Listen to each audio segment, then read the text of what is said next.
से बदलते घटनाक्रम, रोजाना हो रही अनेकों घोषणाएं असमंजस के साथ साथ आश्चर्यचकित करने वाली भी हैं। 4 वर्षों तक सेवा देने के पश्चात सेना से बाहर निकलने वाले अग्निवीरों के लिए सरकार के अलग अलग मंत्रालयों द्वारा अपने अपने संबंधित विभागों में नौकरी देने की बात रोज सामने रखी जा रही है।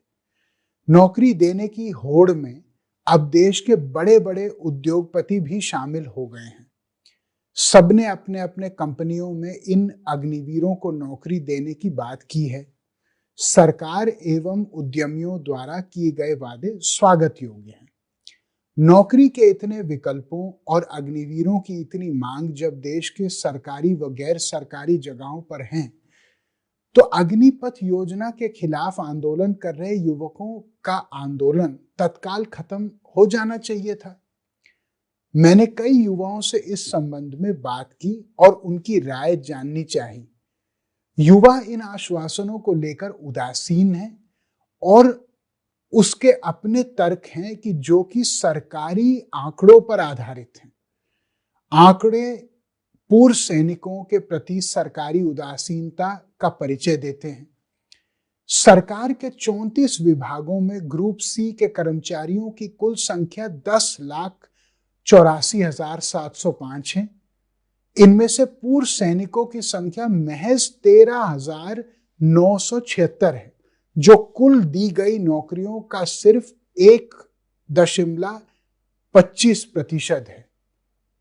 वही इन 34 सरकारी विभागों में ग्रुप डी में कुल 3,25,265 भर्तियां हैं, जिनमें से पूर्व सैनिक मात्र 8,442 हैं।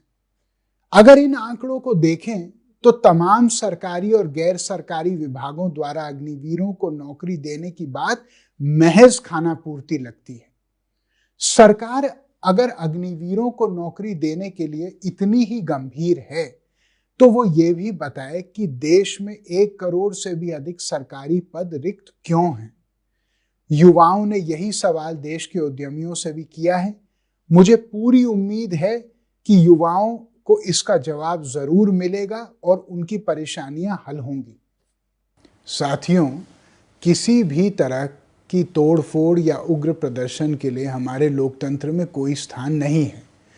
सेना ने यह साफ कहा है कि जिन जिन युवाओं के खिलाफ प्रदर्शन के दौरान पुलिस एफआईआर दर्ज करेगी, उन्हें आर्मी में बहाली नहीं मिलेगी।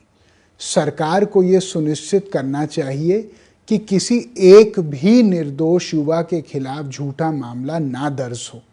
हालांकि जब प्रशासन खुद युवाओं के आंदोलन को खत्म करने पर आमादा है, तो ये कौन सुनिश्चित करेगा कि एफआईआर का गलत इस्तेमाल निर्दोषों को फंसाकर आंदोलन को दबाने के लिए नहीं किया जाएगा।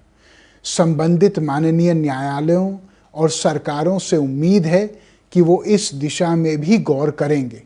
साथियों, आप अहिंसा के रास्ते पर चलकर अपनी बात सरकार तक रखिए। न्याय अवश्य होगा। जय हिंद, जय भारत।